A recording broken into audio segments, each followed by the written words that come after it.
Qué gusto saludarles una vez más. Bienvenidos a esta nueva sesión donde seguimos estudiando la epístola de Pablo a los Colosenses. El título de la serie es La obra de Cristo en el creyente. Y eso es lo que hemos estado viendo en las últimas semanas.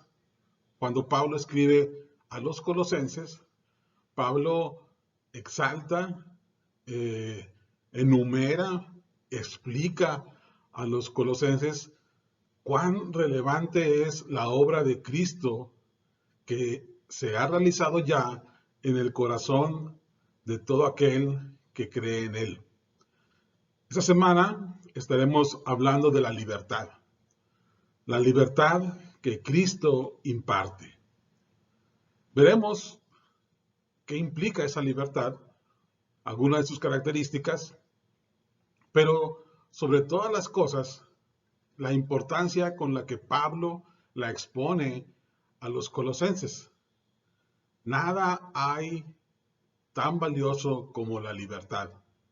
Y la libertad que tenemos en Cristo es totalmente superior a cualquier concepto de libertad que alguien pudiera conocer. De manera que Pablo, al escribir a los oyentes en Colosas, a ellos Pablo le está explicando por qué es tan relevante lo que Cristo ha logrado por cada uno de nosotros tocante a la libertad. Entonces le voy a invitar a que siga con su Biblia abierta, vaya ahí a la carta de Pablo a los Colosenses y busque en el capítulo 2. Pero antes de iniciar, antes de irnos directamente al texto, quiero compartir un par de frases que son importantes para iniciar la reflexión.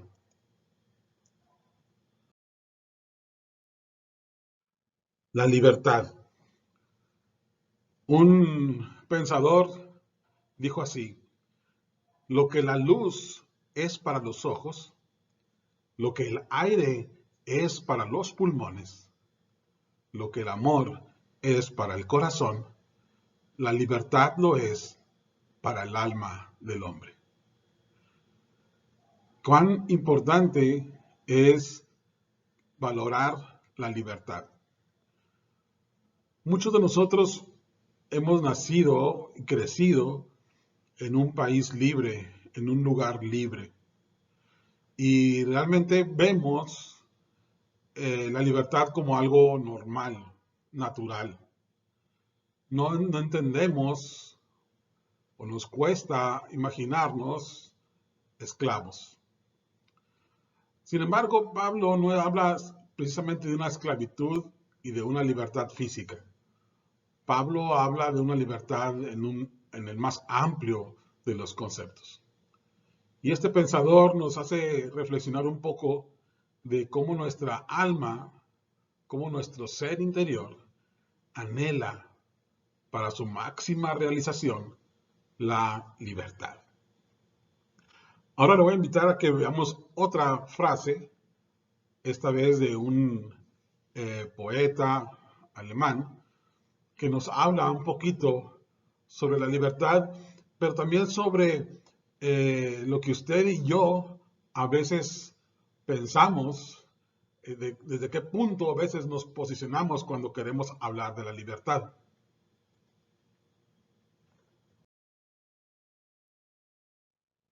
Johann Wolfgang dijo: nadie es más esclavo que el que se tiene por libre sin serlo.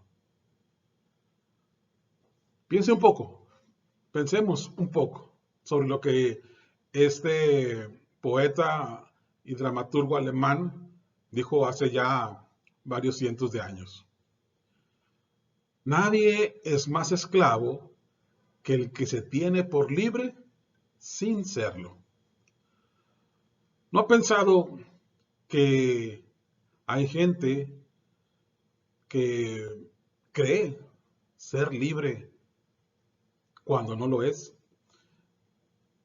¿Se ha dado cuenta o ha usted conocido a alguien que en su forma de conducirse, en su forma de tomar decisiones, en la manera de visualizar la vida y sus planes, lo hace desde la esclavitud, pero él cree ser libre? Alguien también dijo que no hay peor esclavo que aquel que besa sus cadenas. Sí, mi hermano, porque a veces las personas, el ser humano, se juzga a sí mismo como libre sin darse cuenta de cuáles son las cadenas que lo están sujetando. Y entonces piensa que esa forma de vivir es lo máximo, que esa forma de vivir es a lo más que se puede aspirar y creen que a eso que viven, creen que eso es libertad. A eso que viven le llaman libertad. Mire lo que dice Pablo en Colosenses capítulo 2, en los versículos del 13 al 14.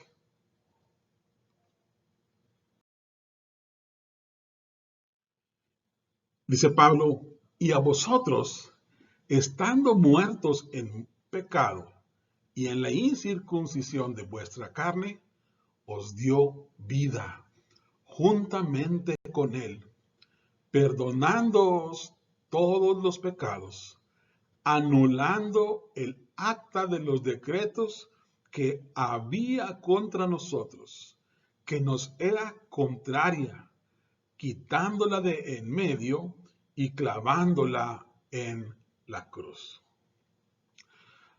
Mire lo que Pablo comienza a explicar a los colosenses. Nosotros estábamos muertos y solamente por él pudimos aspirar a la vida. Éramos incircuncisos. Incircuncisión tiene que ver con ajeno al pueblo de Dios. Éramos incircuncisos. No teníamos parte como pueblo de Dios, pero nos dio vida. Así como Él resucitó, así nosotros también tomamos vida. Y nos perdonó todos los pecados. Y mire que esta frase tan bonita, anulando el acta de los decretos que había contra nosotros.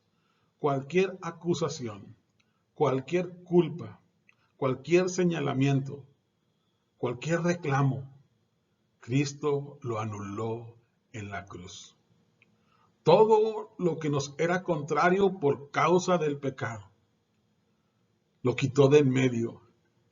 Y dice esa frase que aún resuena, clavándolo en la cruz. A veces no nos damos cuenta de lo que somos, pero Jesús en su gracia sabía bien lo que necesitábamos.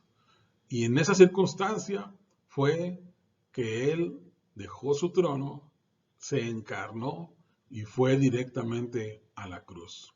Porque usted y yo lo necesitábamos.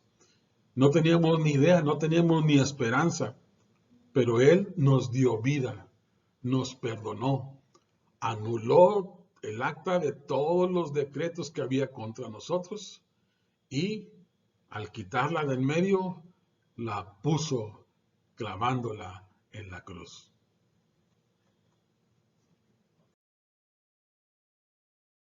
Sí, hermano, somos libres del pecado. El pecado dejó al ser humano sin propósito en la vida, sin esperanza, sujeto a corrupción física y corrupción moral, con sentimiento de culpa y de vergüenza, degradado y sin discernimiento espiritual. Si usted y yo tomamos un tiempo y vamos a Génesis capítulo 1 y leemos los primeros capítulos del libro de Génesis, entendemos de una forma muy sencilla las consecuencias del pecado en nuestra vida. Y cómo ese sentimiento de culpa aparece en el ser humano cuando hay desobediencia, cuando atenta y se rebela contra su mismo creador. y cómo esos decretos de muerte que están ahí por consecuencia del pecado nos han afectado y pudiéramos de una forma muy sencilla entender cómo la declaración de Pablo en los versículos anteriores es una realidad, porque solamente a través de Jesús se pudo quitar de en medio el pecado. Pablo explica que así como el pecado entró por un hombre, así también entró la salvación por un hombre, por Cristo. Y solamente por Él podemos ser libres del pecado, libres de la corrupción, libres de ese sentimiento de culpa, libre de la vergüenza, libre de la degradación que hay en el pecado, libre de esa falta de discernimiento espiritual. Esa es la libertad con la que Cristo nos hizo libres. Nada hay más valioso que la libertad. Y la libertad total la encontramos en Cristo Jesús. Pero aún, además de eso, Pablo sigue explicándonos sobre lo que Cristo ha conseguido al darnos la libertad. En el versículo siguiente, en el versículo 15 de Colosenses capítulo 2.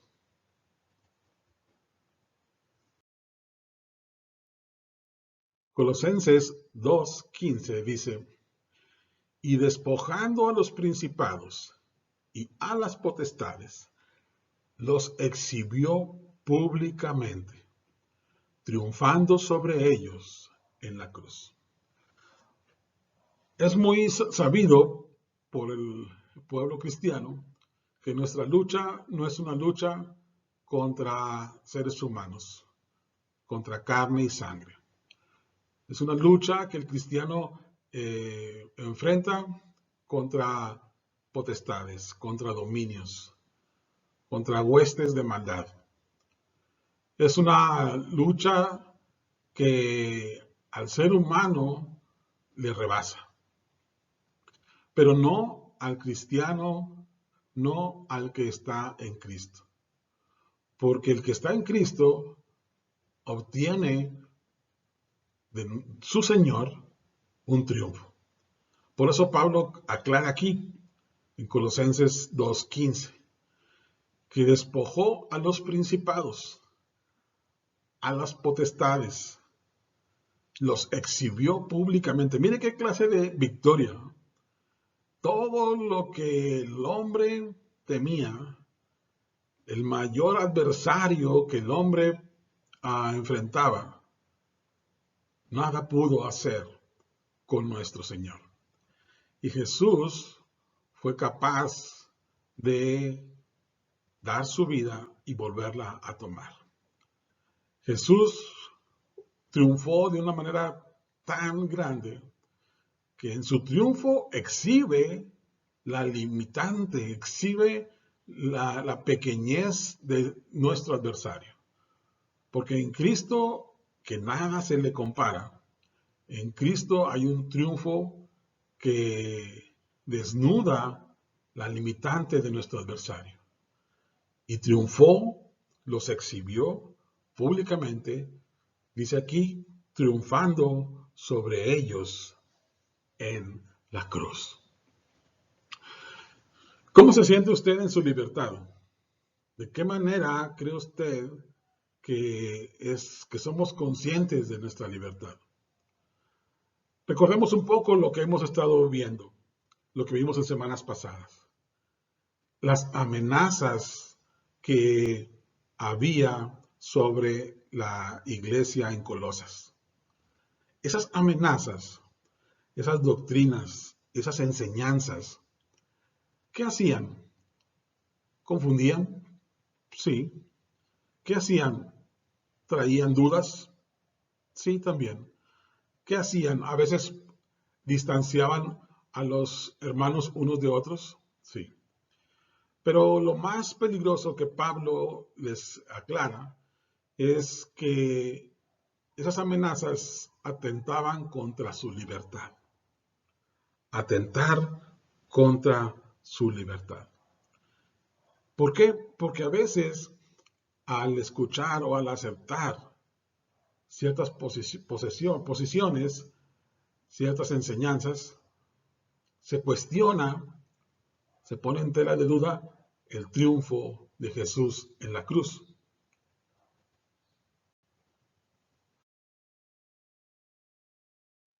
Cuando la libertad es tan amplia que nosotros estamos libres, superiores por encima de este mundo de tinieblas.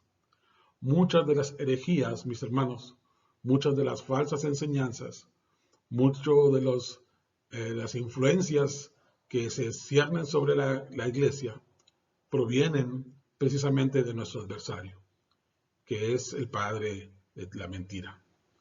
Y ese mundo de tinieblas amenaza. Pero el Cristo, nos dice Pablo, Cristo ha triunfado. Ha puesto en su lugar a los que se creían poderosos, a los que creían tener alguna potestad. Cristo los ha exhibido, les ha derrotado públicamente y Cristo ha triunfado. Y en ese triunfo, en esa victoria, nos la comparte. Y somos usted y yo igualmente victoriosos. Somos usted y yo igualmente por nuestra fe en Cristo victoriosos de cualquiera de las amenazas del enemigo. ¿Por qué? Solamente por gracia. Porque Cristo lo logró. Ciertamente no lo hemos logrado nosotros, lo ha logrado Cristo. Ha sido Cristo el que lo obtuvo. Pero Cristo, por gracia, nos da de esa libertad. Y es una libertad que no tiene un límite. Por eso es muy importante que tengamos claro que aún sobre el mundo de las tinieblas, nosotros somos libres. Que ninguna enseñanza, ningún poder del enemigo tiene dominio sobre nosotros. Nada, absolutamente nada. He conocido a cristianos que les preocupa a veces lo que alguien de sus enemigos pueda hacer contra ellos. Y he conocido personas preocupadas porque pudieran ser víctimas de algún rito, de alguna maldición, de alguna tarea que pudieran contratar o pudieran buscar a través de cualquiera de las ramas del ocultismo, de la hechicería, de la brujería. Y hemos hablado ya un poco sobre eso en semanas anteriores. Pero nada, absolutamente nada de eso tiene autoridad sobre nosotros. Al contrario, somos nosotros triunfantes en Cristo Jesús. La fe en Cristo nos coloca en el lugar del triunfo, no en un lugar de esclavitud. Nos coloca en un lugar de libertad, no en un lugar de prisiones. Cristo ha triunfado y con Él nosotros también hemos triunfado. Vamos a ver lo que dice ahora Colosenses 2, del 16 al 19.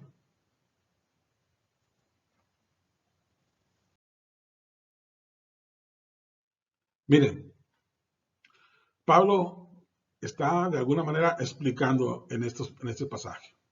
Por tanto, dice Pablo, nadie os juzgue en comida o en bebida, o en cuanto a días de fiesta, luna nueva o días de reposo, todo lo cual es sombra de lo que ha de venir.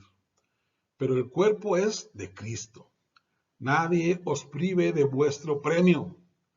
No hay nadie, hermano, nadie que pueda privarnos de nuestro premio. Afectando humildad, culto a los ángeles, entremetiéndose en lo que no han visto, vanamente hinchado por su propia mente carnal, y no haciéndose de la cabeza, en virtud de quien todo el cuerpo, nutriéndose y uniéndose por las coyunturas y ligamentos, crece con el crecimiento que da Dios. Aquí Pablo está siendo muy claro con nosotros. nos está diciendo que no hay nadie que pueda juzgarnos, que pueda señalarnos, que pueda criticarnos, que las cosas, los detalles que a veces algunos humanos quieren imponer no tienen relevancia para nosotros. Somos realmente libres en la medida en la que nosotros pertenecemos al cuerpo de Cristo. Escuchó usted bien, somos parte del cuerpo de Cristo y Cristo ya triunfó. Si nosotros permanecemos en el cuerpo de Cristo, nos nutrimos, nos unimos por las coyunturas y ligamentos y crecemos en Él con el crecimiento que da Dios. Mire cómo continúa explicando Pablo en esos pasajes.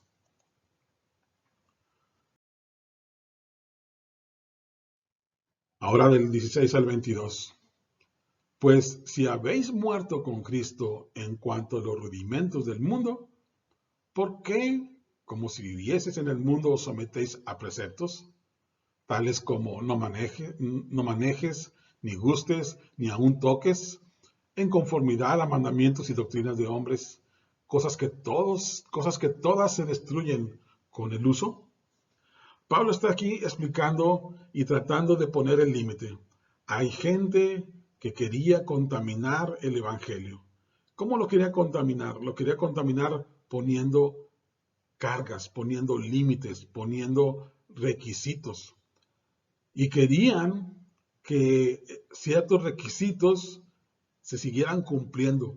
Y querían que ciertas ceremonias se siguieran celebrando, como si de eso dependiera. Pero Cristo ya venció todo. Ya no tenemos necesidad de otra protección, no tenemos necesidad de otra ayuda, no, porque Cristo ya lo consiguió todo y en Él somos verdaderamente libres. Y entonces ya no hay a alguien que nos pueda estar acusando porque no cumplimos, porque no guardamos una distancia, porque no hacemos algún rito de purificación, por muchas cosas. No, si nosotros, dice Pablo, hemos muerto con Cristo en cuanto a los rudimentos del mundo. Y otra vez, esa frase, los rudimentos del mundo, es cómo funciona el mundo. A mí me gusta pensar cuando hemos escuchado, porque se repite en varias partes del Evangelio, del Nuevo Testamento sobre todo, cuando entendemos esa frase de rudimentos del mundo es las bases en las que el mundo funciona. De alguna manera pudiéramos decir, si habemos muerto con Cristo en cuanto a la manera en la que el mundo funciona, no tenemos por qué someternos a las reglas del mundo. Ahora con Cristo vivimos una realidad diferente, superior, mejor, porque Cristo lo logró. Y la gente en el mundo todavía tiene problemas, todavía vive esclava. Y nosotros no somos más esclavos.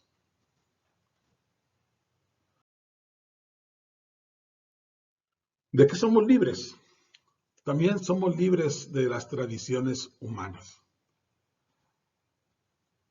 Nos cuesta, mi hermano, muchas veces entender lo que es la gracia de Dios. Hay personas que todavía se mueven por méritos. Hay personas que todavía piensan que es necesario hacer cosas para ganarse el favor de Dios. Si usted y yo somos libres, es solamente por la fe en Cristo. La libertad que tenemos no puede ser cercada, no puede ser acotada o tener límites humanos. No, mi hermano. Cualquier límite que un ser humano quiera poner a nuestra libertad no existe. ¿Por qué? Porque las tradiciones humanas han sido superadas y ahora solamente la fe en Cristo nos da total libertad. En las tradiciones humanas es necesario obtener el favor de Dios, es necesario ganar a Dios, es necesario agradarle, conquistarle, ofrendarle para calmar su ira. Ese es el concepto que el ser humano maneja acerca de las deidades, de un temor y de una distancia, pero no en Cristo. Pablo ya nos ha explicado, Dios nos trató con amor cuando éramos sus enemigos. Ahora que hemos sido reconciliados, ¿de qué manera más hermosa pudiera tratarnos nuestro Dios? No hay necesidad de ganarnos el favor de Dios. Además, me gusta esta frase, un mal entendimiento nos lleva a juzgar al hermano e imponerle nuestras cargas. Cuando nos regimos por las tradiciones humanas, por los valores del ser humano, por lo que el hombre piensa que es lo correcto, entonces comenzamos a juzgar, a mirar la conducta del otro y a ponerle peros y etiquetas a lo que otro hace. Y comenzamos a dejar de lado el Evangelio, nada que ver con Cristo. Que Cristo nos ama, nos da la entrada a la vida eterna solamente por gracia. Y es importante que lo tengamos bien claro. Veamos qué dice el último versículo de Colosenses capítulo 2.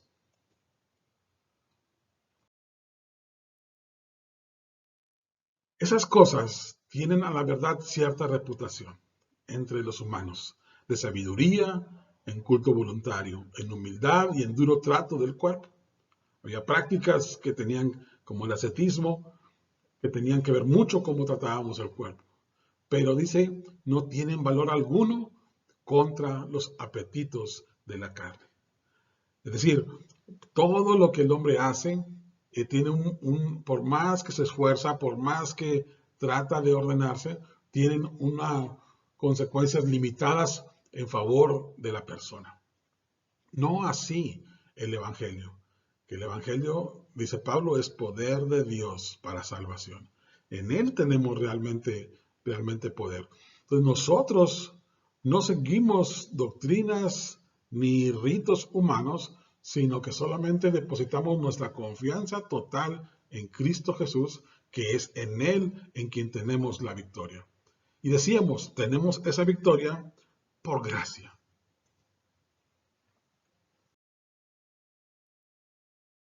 Libertad por gracia. Me gusta este pasaje, este pensamiento que viene ahí en nuestro material auxiliar que escribió Max Lucado, que dice, no tengo consejos sobre cómo obtener gracia. La verdad es que no obtenemos gracia, pero esta sí nos puede alcanzar. Ese es un pensamiento bastante para discutirlo. Pero la frase, el sentido que me gusta y por cual lo quise poner aquí, es la parte última. La gracia no podemos nosotros conseguirla, no hay un lugar donde se venda, no hay algo que la pueda comprar, no hay una contraprestación, no hay algo que podamos llevar ante Dios para que recibamos a cambio de eso que le pudiéramos dar gracia. No, no hay un mecanismo, no hay una fórmula, no. La gracia simplemente fluye del trono de Dios. Y es tan vasta que nos alcanza. No tenemos por qué hacer esfuerzos para conseguir gracia de Dios, favor de Dios. Dios ya es un Dios misericordioso, ampliamente generoso y decide bendecirnos. Y lo ha hecho con esta don tan maravilloso que es la libertad. Somos libres en Cristo Jesús solamente por gracia. No hay nada que pudiéramos pagar, no hay nada que pudiéramos entregar, no hay nada con el que pudiéramos corresponder. Es gracia pura de nuestro Señor. Es como dice al doctor Jeffrey, una gracia escandalosa que brota, que fluye, que corre y nos alcanza. Y esa manera, hermanos, en que nos alcanzó la gracia fue dándonos libertad. Una libertad que tenemos que valorar para no regresar, sería lo más absurdo, regresar a cumplir retos, a cumplir caprichos, a cumplir cargas humanas, a someternos a temores de personas, de del maligno que ha sido derrotado. No hay ningún sentido. Somos totalmente libres. No porque hayamos hecho algo, sino porque por la gracia de Dios, Cristo ha triunfado y nos ha incluido en su victoria.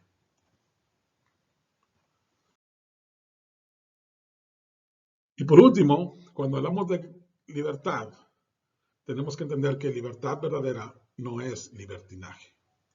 El poder y la gracia de Cristo se refleja en el dominio contra los apetitos de la carne. Libertinaje tiene que ver mucho con los apetitos de la carne.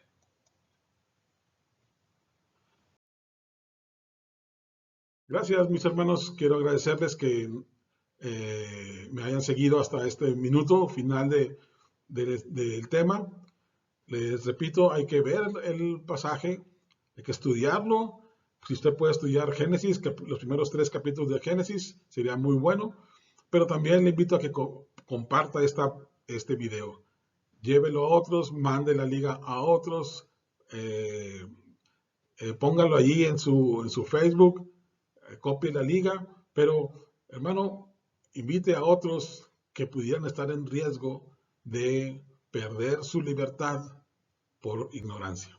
Que el Señor nos ayude para que podamos siempre vivir agradecidos por esa libertad con la que Cristo nos hizo libres. Dios les bendiga, mis hermanos.